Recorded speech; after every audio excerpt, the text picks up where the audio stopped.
Okay, welcome to my YouTube video. I thought I'd do a small little video this time. I'm going to try to keep it brief. Um, Back in 2019, I went to Florida and I went to the normal, typical touristy holiday destinations around the parks. The parks that I mainly went to was Seaworld, Busch Gardens, Disney, and Universal.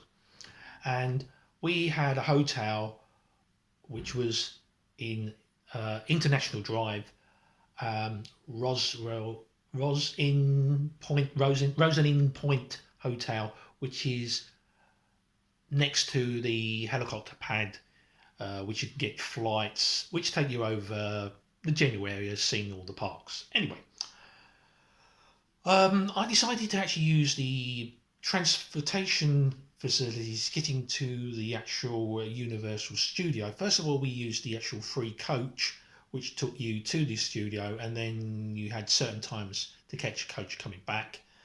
In the end, I decided to use the iRide trolley bus ride, which is allows you to get to the park and you can go back at your own time, and you haven't got to muck around so much. Because what I was finding was when I came back, um, you had to allow enough time so that hopefully there was not enough people coming on the bus. Otherwise, if there was too many people getting on the bus, you couldn't get back. So in the end, I used the iTrolley because no one seemed to be using that. And also, if you use the iTrolley bus, there's a taxi bit which you go into, um, which you go up escalators, and it actually cuts in halfway along. It's just before the city walk, so you miss all the main people coming in from the actual coaches and car park area. So you avoid that, and you haven't got the actual so many queues, and it's a lot easier getting in. That's the route I like to do now, and I would do again. Anyway, when I actually was there back 30 odd years ago, the city walk wasn't there. That was all a car park, and you just drove and parked your car, and then the coaches dropped you off there. You were directly into the actual parks, seeing all the attractions. The attractions have changed the way they actually operate. Um, when Universal first started up, when there 30 odd years ago, the rides you went on, the theme was they were showing you behind the scenes of the making of the TV series or the movies. Now the actual rides are more or less they immerse you into the actual film, and that's the actual basic difference between the two themes of the actual rides over the years. The only ride that was the same was the ET ride, and or the horror theatre show, which you sit down and you watch people explaining you about some of the props and behind the scenery, which is quite amusing. They normally grab someone from the audience and help get them to participate in the actual bits on stage. Unfortunately, there was a Japanese girl there, and she got collared out, and she didn't speak much English, and she really did not know what was going on. It was quite funny at the time. Anyway, um, yeah, the actual Universal Studio is good. Harry Potter is good. Some of the rides, if you're a bit motion sickness, are a little bit not so great. Um, but on the whole, yeah, it's a pretty good ride. The queues are not that massive. You just have to take it in that you're going to be queuing at some point. SeaWorld, when I went there, yeah, it's much the same. There's a few extra roller coaster rides. The overall theme of the actual shows have changed slightly, but generally it's along the same lines. You get to see the killer whales, and also the dolphins, sea lions, etc. There's also a mime artist. He's extremely good. He's at the sea line event. I think his name Bill. He's the mime artist. Go there before. It's quite hilarious. He does silly things with the guests as they're going into the sea. That's a really good one to see. In fact, I filmed a bit of this. It's on my actual other YouTube channel. It's down there below. If you have a look at that, it's a complete bit of my experience of all the parks. There's a bit of there where we film him. Anyway, the other thing is Disney. Disney's pretty good. The only difference I found with Disney parks, apart from 30 odd years ago, is now that they all want you to use your mobile phone. This is to use the fast pass and to get an extra fast pass once you've used the last pass. After you've used your first 3, then you can book another fast pass if you're lucky. The only thing is, I was finding that sometimes I was booking up fast passes and getting into the ride and finding that the queue for the standard line, there was no one in it. So what I kept on doing is I kept on trying to order the fast pass so I could use something else, because it seemed a bit silly of a waste of time of a fast pass. And the only thing is I didn't like about the fast pass thing is you have to pre-book it in advance, and to be perfectly honest, you never know until the date what the weather is going to be like. Like, you can book up a fast pass for Test Track, but Test Track will close if it gets too stormy. So, and this also goes with the Universal thing as well.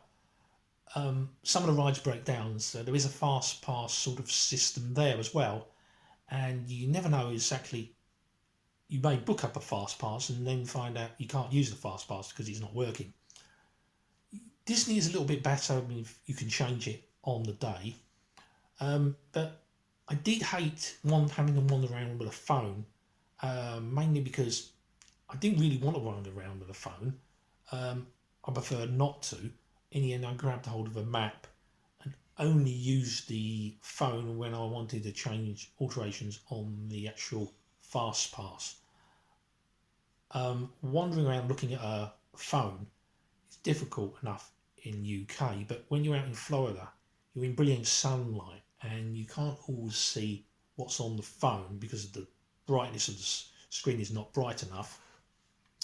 And the other thing is, I found, because normally to find out how long the waiting times are using the app, you have to use the Wi-Fi. That means you're draining the battery quite a bit. In fact, I had to charge my actual phone quite a number of times. There are actually points around the park where you can charge your phone, which is pretty handy, which I recommend you do. Or go there with a solar panel or some sort of battery pack so you can at least charge your mobile phone. I then went there with 2 mobile phones. One, I used my other phone in a gimbal so to keep it nice and stable. So I wasn't wandering around holding a mobile phone all the time, which worked reasonably well. As for getting to some of the locations, monorail seems to work quite well. The other thing is, I found that if you're in an actual area where there's a show going on, try to go on some of the rides whilst that show is actually running, because most people are watching the main